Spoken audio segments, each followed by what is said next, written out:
أعوذ بالله السميع العليم من الشيطان الرجيم من همزه ونفخه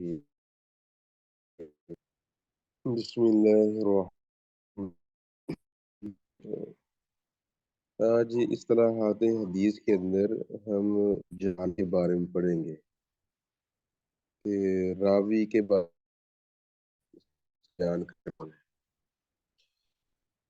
جہالت بولتے ہیں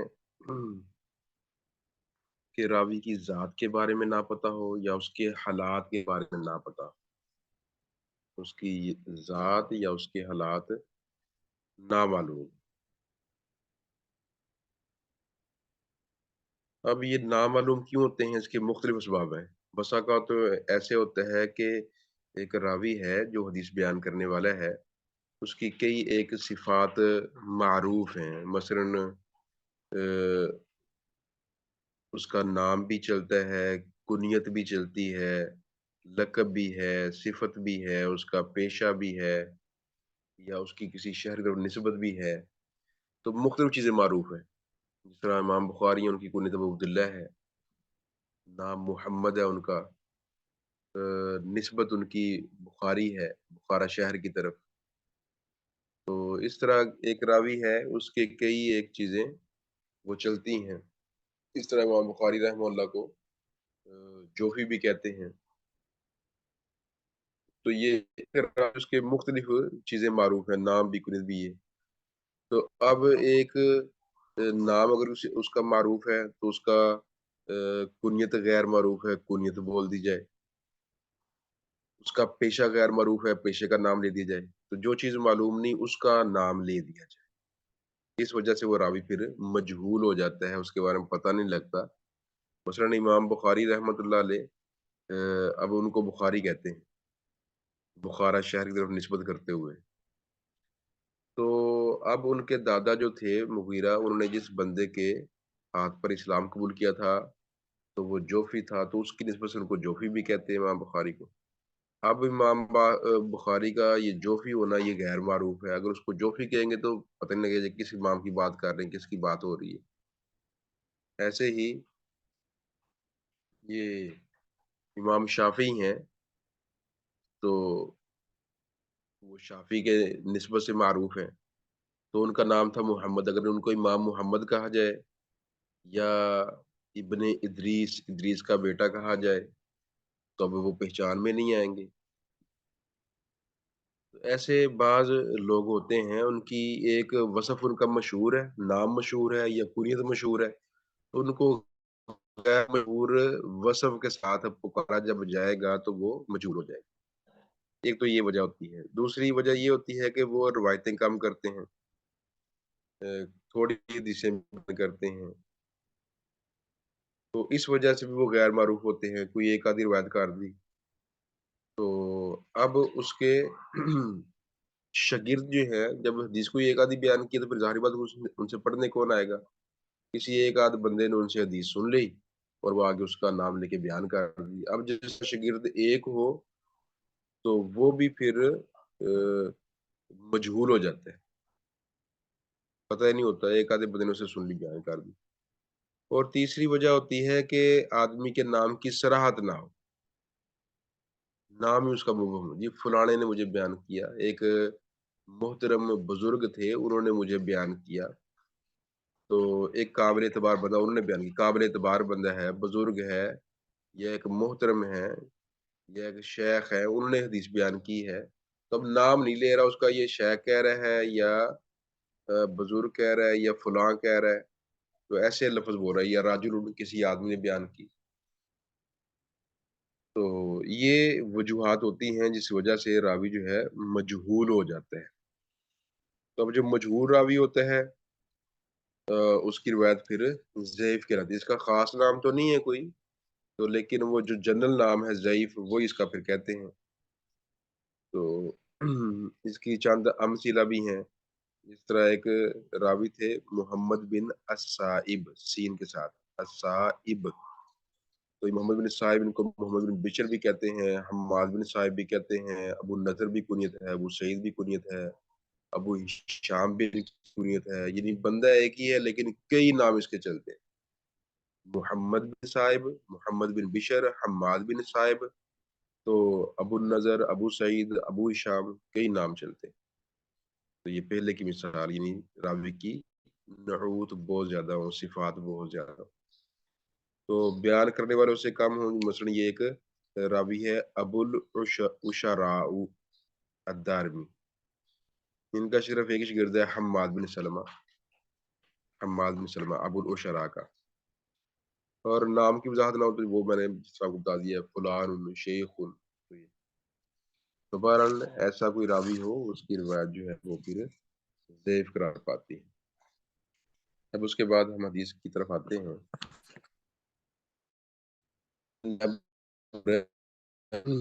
باب ترغیب فی مکارم سر ایک بار الاخلاق۔ السلام علیکم سر۔ سر جو آپ نے یہ بتایا کہ جس کے زیادہ سارے نام ہوں تو اس کی پھر ضعیف ہوگی، یا جس کے کم ہوں اس کی؟ زیادہ نام ہونے کی وجہ سے نہیں ہے، بلکہ زیادہ نام ہے، ایک مشہور نام ہے، اس میں محمد صاحب وہ مشہور ہے۔ اس کا جب آپ کی بات کا نام لیں گے نا وہ آپ کی آواز بہت کافی مشکل ہو رہی ہے سمجھنے میں۔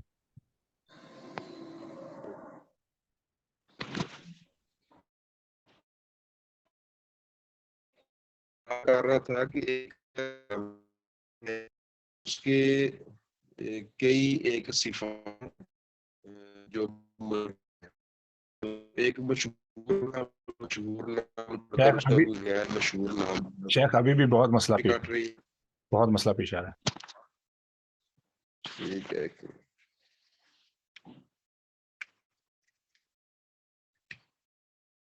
میں بات کر رہا تھا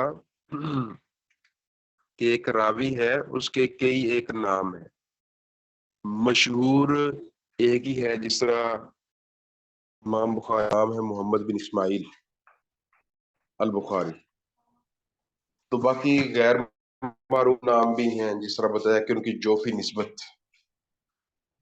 وہ جوفا کے رہنے والے ہیں، تو اس طرح کوئی غیر معروف نام ان کا لے دیا جائے۔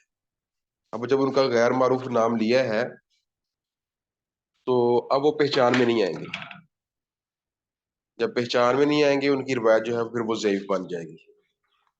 تو لیکن اگر ان کا معروف نام سامنے آتا ہے اور وہ پہچان میں آ جاتے ہیں تو پھر تو اگر وہ راوی قابل اعتبار ہے پھر تو ان کی روایت ٹھیک ہے، لیکن اگر وہ غیر معروف ان کا نام لیا گیا ہے اور پہچان میں نہیں آ رہا یہ بندہ کون ہے، تو جب پہچان میں نہیں آئے گا تو اب یہ ضروری ہے کہ ہر بیان کرنے والا راوی جو ہے اس کے حالات کا پتہ ہو، یہ بندہ معتبر ہے، قابل اعتبار ہے یا قابل اعتبار نہیں ہے۔ تو اب جب اس کا پتہ ہی نہیں ہوگا یہ بندہ کون ہے تو پھر اس کے حالات کے بارے میں خبر کیسے رکھی جا سکے گی، اس وجہ سے اس کی روایت پھر ضعیف ہو جاتی ہے۔ تو مطلب اگر وہ آدمی قابل اعتبار ہے اور اس کے بارے میں پتہ لگ گیا ہے تو پھر تو روایت ٹھیک ہوگی، لیکن جب تک اس کے بارے میں پتہ نہیں لگ رہا کہ یہ کون ہے، کس بندے کی بات ہو رہی ہے، تو تب تک پھر اس کی روایت جو ہے وہ غیر معتبر ٹھہرے گی کہ اس کے راوی کے حالات کا ہی پتہ نہیں ہے۔ تو یہ ہوتی جہالت۔ آواز ٹھیک ہے؟ جی اوکے سر، جزاک اللہ۔ جی حدیث ہم پڑھتے ہیں، بسم اللہ الرحمن الرحیم۔ باب الترغیب فی مکارم الاخلاق، تو بیان ہے اچھے اخلاق کی ترغیب دینا، اچھے اخلاق کی ترغیب کے بارے میں اس میں احادیث ذکر ہوگی۔ عن ابن مسعود رضی اللہ عنہ قال قال رسول اللہ صلی اللہ علیہ وسلم، ابن مسعود سے مروی ہے، کہتے ہیں اللہ کے رسول فرماتے ہیں صلی اللہ علیہ وسلم، علیکم بالصدق، تم لازم پکڑو سچائی کو۔ علیکم یہ لفظ اسے بولتے ہیں عربی گرامر میں اسم الفعل، اسماء فعال ہوتے ہیں، یعنی ان کا معنی جو ہے وہ فعل والا ہوتا ہے، اس میں ایک کام کا ذکر ہوتا ہے، تو لیکن ہوتا وہ اسم ہے، اسماء فعال۔ تو علیکم یہ الزم کے معنی میں ہوتا ہے، یعنی اس چیز کو تم لازم پکڑو۔ علیکم بالصدق، تم سچائی کو لازم پکڑو، ویسے اعلیٰ کا معنی ہوتا ہے پر، یہ تو حرف ہے، تو علیکم تم پر ہے مطلب تم پر لازم ہے. تو بالصدق کی لازم پکڑو سچائی کو. فإن صدقہ بے شک جو سچائی ہوتی ہے یہدی الی البر وہ آدمی کی رہنمائی کرتی ہے نیکی کی طرف. وَإِنَّ الْبِرَّ اور بے شک نیکی جو ہے یہدی الی الجنہ وہ رہنمائی کرتی ہے جنت کی طرف. وما یزال اور ہمیشہ رہتا ہے الرجل آدمی یصدق سچ بولتا. ویتحری الصدق اور سچ کی تلاش میں رہتا ہے. آدمی ہمیشہ سچ بولتا رہتا ہے سچ کی تلاش میں رہتا ہے. حتیٰ کہ یکتبا اسے لکھ دیا جاتا ہے عند اللہ اللہ کے ہاں صدیقہ سچا. اسے اللہ کے ہاں بھی سچا لکھ دیا جاتا ہے. وَإِيَّاكُمْ ایاکم وا. اب ایاکم کے بعد واو آ جائے تو اس کا معنی ہوتا ہے بچ جاؤ. یہ بھی اسماء افعال میں سے. ایاکم وا بچ جاؤ تم. ویسے ایاکم کا معنی ہوتا ہے خاص تم. اس طرح وہ ہم پڑھتے ہیں ایاک نعبد و ایاک نستعین. خاص تیری ہی عبادت کرتے ہیں اور تجھی سے مدد مانگتے ہیں. تو ایاکم کا معنی ہے تم سب. تو لیکن جب ایاکم کے بعد واو آ جاتی ہے تو معنی ہوتا ہے بچ جاؤ. تو ایاکم والکذب بچو تم جھوٹ سے. فإن الکذب بے شک جھوٹ جو ہے یہدی الی الفجور یہ رہنمائی کرتا ہے گناہوں کی طرف. وإن الفجور اور بے شک جو گناہ ہے یہدی الی النار یہ رہنمائی کرتے ہیں آگ کی طرف. وما یزال اور ہمیشہ رہتا ہے آدمی یکذب جھوٹ بولتا. وہ یتحری الکذب اور جھوٹ کی تلاش کرتا. حتیٰ یکتب عند اللہ کذابا حتیٰ کہ اسے لکھ دیا جاتا ہے اللہ کے ہاں جھوٹا. تو اللہ کے ہاں بھی جھوٹا جو ہے وہ لکھ دیا جاتا ہے. تو اب اس حدیث کے اندر اللہ کے نبی صلی اللہ علیہ وسلم وہ اچھے اخلاق کی ترغیب دے رہے کہ اچھے اخلاق کو اپناؤ. اچھا اخلاق کیا ہے؟ سچ. تو سچ جو ہے یعنی حقیقت حال کے مطابق بات کرنا. اب یہ تھوڑا مشکل تو ہوتا ہے. بسا اوقات اس پر مصائب کا بھی سامنا کرنا پڑتا ہے. لیکن اس کا معال اور اس کا انجام کیا ہوتا ہے کہ انسان کے بالآخر امور درست ہو جاتے ہیں. انسان کی اپنی ذاتی احوال کی درستی ہوتی ہے. اس کے ذاتی افعال جو ہیں وہ درست ہوتے ہیں کام درست ہوتے ہیں. پھر دنیا کے اندر اس کا اعتبار بیٹھتا ہے اور اس کے نام کا پھر سکہ چلتا ہے. یعنی ہم فیصل آباد ہمارا علاقہ ہے. تو یہاں پر دوست بتاتے ہیں کہ یہاں پر کپڑے کا سب سے زیادہ کاروبار ہوتا ہے. تو بعض کاروبار کرنے والے لوگ ایسے ہیں کہ ان کی پینسل سے لکھی ہوئی ایک رکے پر جو تحریر ہے وہ نوٹ سے زیادہ اہم ہوتی ہے. لوگ نوٹ کا اتنا اعتبار نہیں کرتے جتنا ان کے لکھے ہوئے کا اعتبار کرتے ہیں. اس نے پرچی پر لکھ دیا نا اس کو اتنی پیمنٹ کرنی ہے وہ ملے گی. آپ ان کے دفتر چلے جائیں ملازم خود آپ بیٹھ کے جا کے ملازم خود آپ کے پاس آئے گا آپ کی پرچی دیکھے گا اور خود آپ کو بیٹھے آپ کو سب کچھ سرو کرے گا. آپ کو پریشان ہو ضرورت.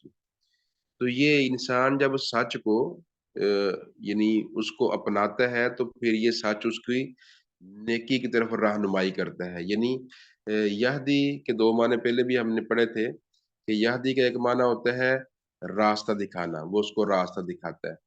اور ایک ہوتا ہے کہ اس کے دل کے اندر ہدایت کو اتار دینا. تو جس طرح اللہ کے نبی کے بارے میں قرآن میں آتا ہے انکا لا تہدی من احببتا کہ آپ جس کو پسند کریں آپ اس کے دل کے اندر ہدایت کو نہیں اتار سکتے. یعنی یہ آیت اللہ تبارک تعالیٰ نے یہ جب اللہ کے نبی صلی اللہ علیہ وسلم کے چچا ابو طالب جو ہے بغیر وہ کلمہ پڑھے فوت ہو گئے تو اس وقت اللہ تبارک تعالیٰ نے یہ آیت اتاری تھی کہ آپ نے بڑی کوشش کی لیکن کامیاب نہیں ہو سکے. تو وہاں پر اللہ فرمایا تھا انکا لا تہدی من احببتا کہ جس سے آپ پیار کریں آپ اس کے دل کے اندر ہدایت کو ڈال نہیں سکتے. تو اب یہاں پر جو ہدایت کا لفظ ہے وہ رہنمائی کے معنی میں ہے کہ یہ جو سچ ہے جب بندہ بولتا ہے تو اس کو یہ نیکی کی راہ پر چلاتا ہے. یعنی انسان جو ہے وہ اس کے لیے نیکی کرنا آسان ہوتا ہے گناہ کرنا مشکل ہو جاتا ہے. کیونکہ انسان جب سچ بولتا ہے، اسے پتہ ہے میں سچ بولوں گا تو پھر وہ اب ملاوٹ نہیں کرے گا جب اس کے گاہک آ کے پوچھے گا۔ اس طرح وہ کسی کے کوئی نقصان نہیں کرے گا، بلکہ وہ درست امور کو، وہ نیکی والے امور کو ہی، جس کے اندر دوسروں کا بھلا ہو، انہی کو اختیار کرے گا، کیونکہ جب اسے سچ بولنا پڑے گا تو اس کا سارا کام خراب ہو جائے گا۔ تو جس طرح وہ ایک آدمی کے بارے میں آتا ہے، اب حدیث کے بارے میں مجھے پوری طرح یاد نہیں، کہ اس آدمی نے کہا جی میرے اندر کئی خرابیاں ہیں، اللہ کے نبی سے کہا تو آپ بتائیں تو میں کسی ایک کو چھوڑ دوں۔ آپ نے کہا جی صرف جھوٹ کو چھوڑ دو۔ تو اس نے جھوٹ چھوڑا، اللہ نے اس کی ساری جو خرابیاں تھی وہ اس کی دور فرما دی۔ تو جھوٹ چھوڑنے سے سارے وہ خیر کے کام اس نے کرنے شروع کر دیے، کیونکہ ظاہری بات جب بندہ ایک جھوٹ بولتا ہے تو اب اس کے لیے پھر برائیاں آسان ہو جاتی ہیں۔ اس نے چوری کرنی ہے پھر ماننا نہیں ہے، اس نے ملاوٹ کرنی ہے پھر ماننا نہیں ہے، دودھ میں پانی ڈالنا پھر کہنا جی خالص دودھ ہے، تو وہ پھر کام ان برے کاموں کے اندر آگے بڑھتا چلا جائے گا۔ لیکن اگر سچ بولے گا، سچ کا اہتمام کرے گا، تو اب پھر وہ کسی سے دھوکہ نہیں کرے گا، کسی کا مال ہڑپ نہیں کرے گا، اب اس کو عدالت میں جا کے بھی سچ بولنا پڑے گا، وہ کوئی غلط حرکت نہیں کرے گا۔ تو انسان ایک سچ بولنے سے کئی برائیوں سے بچ جاتا ہے۔ اب یہ وقتی طور پر اس کو اپنے مفادات پر زد پڑتی محسوس ہوتی ہے، لیکن اس کا انجام بہت اچھا ہوتا ہے۔ اس طرح اللہ قرآن میں فرماتے ہیں یا ایھا الذین آمنوا قولوا قولا سدیدا، ایمان والو سیدھی بات کرو، یصلح لکم اعمالکم، اللہ تمہارے اعمال کو درست کر دے گا۔ تو اس سے اعمال کے اندر درستی آتی ہے، بندے کے سارے کام سیدھے ہو جاتے ہیں۔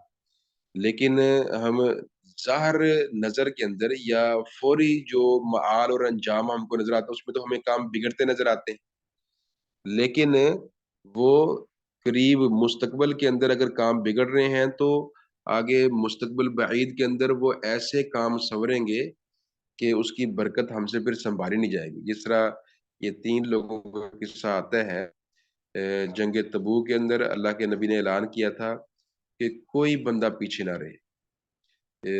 جنگ بڑی سخت تھی، وقت کی سپر پاور سے ٹکرانا تھا، تو حالات بڑے دگرگوں تھے، تو آپ نے پھر حکم دیا جی کوئی پیچھے نہ رہے۔ تو لیکن چند بندے پیچھے رہ گئے، کعب بن مالک، مرارہ بن ربی، ایک اور تیسرا شخص بھی تھا۔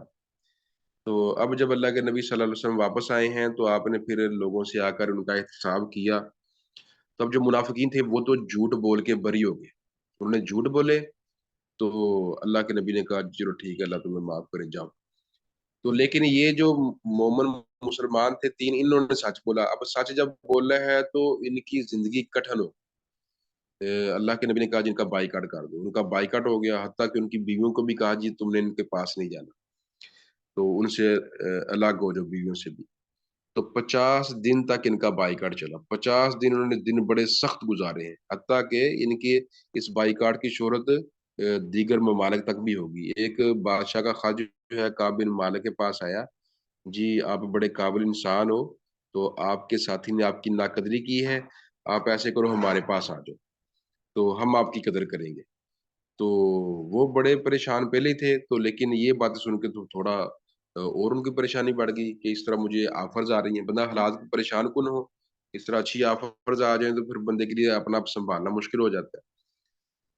تو لیکن بہرحال انہوں نے یہ تنگی کاٹی ہے، حدیث میں آتا ہے، تو پھر بالآخر اس کے بعد اللہ تبارک و تعالیٰ نے قرآن کے اندر سب کی وضاحت فرما دی، منافقین کی وضاحت بھی فرما دی کہ ان لوگوں نے جھوٹ بولا ہے اور وہ ذلیل ہو گئے، نظروں سے اتر گئے، اور ان کی پھر تصدیق فرما دی کہ یہ لوگ بالکل سچے ہیں، بلکہ قرآن میں آتا ہی کونوا مع صادقین، کہ ایمان والوں سچوں کا ساتھ دیا کرو، تو ان کو اللہ نے سچا بنا دیا اور ان کا ساتھ دینے کا حکم دے دیا قرآن کے اندر۔ تو اب یہ یعنی وقتی طور پر نقصان ہوا ہے۔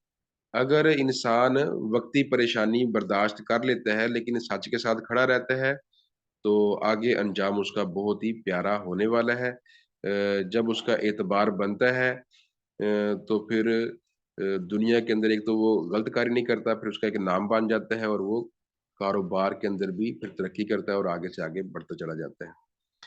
تو اللہ کے نبی فرماتے ہیں کہ یہ سچ جو ہے پھر نیکی کی طرف رہنمائی کرتا ہے، یعنی انسان نہ پھر اسے پتا میں نے سچ بولنا ہے